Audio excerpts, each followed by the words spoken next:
Esselamu Aleyküm ve Rahmetullahi ve Berekatuhu. Euzubillahimineşşeytanirracim. Bismillahirrahmanirrahim. Ve salatu ve selamu ala Resulina Muhammedin seyyidina ve meded ya Resulallah ve ya salat ve sahabesi meded ya şerif. Destu ve ala şabla fazla saçı Muhammed Allah talebede. Tarikatına as-suhba vel hayru fil camiyye. Allah Azze ve Celle buyuruyor. Kur'an-ı Azimüşşan'da bazı şeyler, sevmediğiniz şeylerde hayır var. Sevdiğiniz şeylerde de hayır yok diyor. Allah Almighty says in the Holy Quran that there is good in some things you dislike, and there is in fact no good in things you like. Allah Azze ve Celle yani o şerri kötü düşünmeyin. Allah So if you encounter hardship, if you encounter a seemingly bad situation, do not think of that situation to be purely bad. Azze ve Celle onda bir hayır yaratır senin. Because in that seemingly bad situation, you must know that Allah Almighty may create goodness within it. Şer gördüğün şeyde hayır çıkar. Allah Almighty will make things to be the way that goodness will come goodness will come out of what you perceive as evil. Dünya hali zaten belli. The state of the world is already obvious. Her şey hayırdır. And no matter what happens in this world, you must know that everything is happening and everything is for the best. Müslüman için, İslam'da olan için hayırdır. Hiçbir şer olmaz Allah'ın izniyle. You must know that for a Muslim, everything that happens is for his best. Whatever happens in this world, you must know that it happens through the will of Allah Almighty, and it is good for the Muslim. And it is good for the one who is within Islam. No evil occurs without Allah Almighty's permission to the Muslim. Hepsi sahifelerimize yazılır. Of course, you may encounter situations which may appear bad, or you may encounter things that may appear evil, but the things you undergo, everything is written in our records. Onların karşılığı ahirette Allah ihsan verir onlara, bize inşallah. And whatever we encounter in this world, whether it's good or bad, and the hardships or the difficulties you undergo, Allah Almighty records everything. And Allah Almighty will grant us His bounty in the hereafter, inshallah. Onun için dünya halinden çoğu şeyde görünen şeyler göründüğü gibi değil. We need to know that in this world, most things are not as they appear. Göründüğü hiç değil. In fact, they are not as they seem at all. Şeytan aldatıyor insanları. Shaitan deceives people. İyi kötü kötü. Zaten kötü kötüdür de iyi de kötüyü de iyi gösteren çok şey var. Bad is bad. Something bad cannot be good. But there are many things that make bad look good. Bu dünyada şeytanlar, insan şeytanları şeytandan daha beter. In this world, humans have become like devils, and humans have become worse than Shaitan himself. Var. Her türlü kılığa giriyorlar. They take on every kind of disguise. Her türlü insanı kandırabiliyorlar yani. Onun And they deceive all kinds of people. için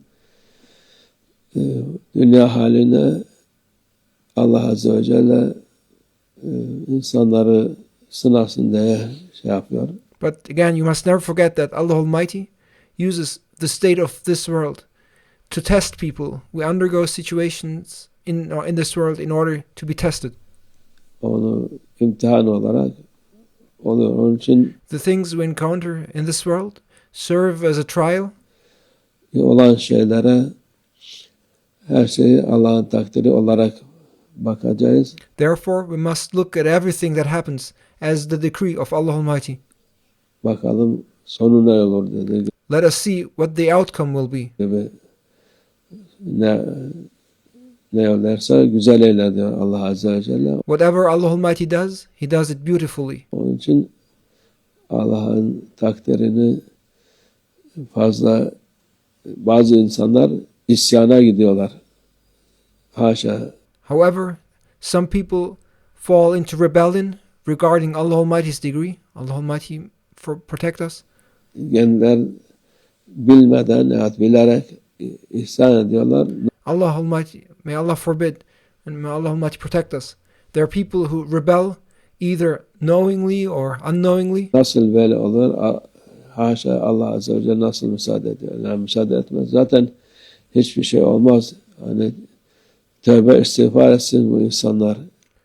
And they ask, how can this happen? Allah forbid to say such a thing. How does Allah Almighty allow this, they say. But why wouldn't He allow it? Nothing happens without Allah Almighty's will. People should repent and seek forgiveness for what they are saying. Gördükleri şeylere, onlar da ne oluyorsa Allah biliyor. Whatever happens, Allah Almighty knows it. Sen mi öğreteceksin? Haşa, Allah Azze ve Celle. Are you the one to teach Allah Almighty? May Allah Almighty forbid such thought. Tövbe istiğfar et. Repent and seek forgiveness. Tövbe istiğfar et. Kalbindeki, bazen kalbinden değil de doğrudan ağzına söyleyen çok ahmaklar var. There are many fools who speak this not just in their hearts but directly out of their mouths. Akılsızlar var. There are mindless people. İhsan ediyoruz diye. They say we are rebelling. Nereye ihsan edeceksin sen? What are you rebelling against? Kaçacak şey var. Allah Azze ve Celle'nin emrinden, önden isyan edip de kurtulacak mısın zannedersin? Do you have anywhere to run from the command and the presence of Allah Almighty? Do you think you will be saved by rebelling? Haşa. May Allah Almighty forgive us. Tövbe istiğfar edin. Repent and seek forgiveness. Her şeyde Allah en güzelini yapıyor. You must know and have no doubt about the fact that Allah Almighty does whatever Allah Almighty does is beautiful. In everything Allah Almighty does is what is most beautiful. Hiç üzülmeyin, hiç şey yapmayın. Do not be sad, do not worry. Çok lafazan eden insanlara da dinlemeyin. Do not listen to people who chatter too much. Hakikati görün. See the truth. Hakikat Allah'ın istediğidir. The truth is that everything happens by Allah Almighty's will and decree. Her şey Allah'ın en güzel, Allah Azze ve Celle her şeyi yapan. Allah Almighty is the one who does everything. And Allah Almighty does everything most beautifully. En güzelini onun yaptığına, ettiğine sual olmaz. Allah Almighty cannot be questioned for what He does. Sorgulanmaz. He mustn't be questioned. Bu sabah, Cuma sabahıdır. Now is the blessed morning of Jummah. Tövbe istiğfar edelim hepimiz. It is time for us, for all of us to repent and seek forgiveness. Kalbimizden ne geçerse isyan etmeyin diyor Peygamber sallallahu aleyhi ve sellem. Ask forgiveness for the things that pass through our hearts. Do not rebel. Our beloved Prophet, peace and blessings be upon him, says, do not rebel against Allah Almighty, and beware of the things that pass through your hearts, and do not rebel in your hearts against Allah Almighty. Her şeyin hikmeti var. Everything has a wisdom behind it. Her şeyin akıbeti hayır olur İslam için. And certainly the outcome of everything will be good for Islam. Onun için Allah muhafaza etsin bizi. Therefore may Allah Almighty protect us. Nefsimizin şerrinden, şeytanların şerrinden, insanların, şeytanın şerlerinden. May Allah Almighty protect us from the evil of our own egos, from the evil of the devils, and from the evil of the human devils. Muhafaza etsin. Kötüyü iyi gösterip de bizi günaha sokar bu heriflerin. May Allah Almighty protect us from the evil of those who make the bad look good and who try to drag us into sin. Şerrinden Allah muhafaza etsin. Ve minallahu tevfik. El Fatiha.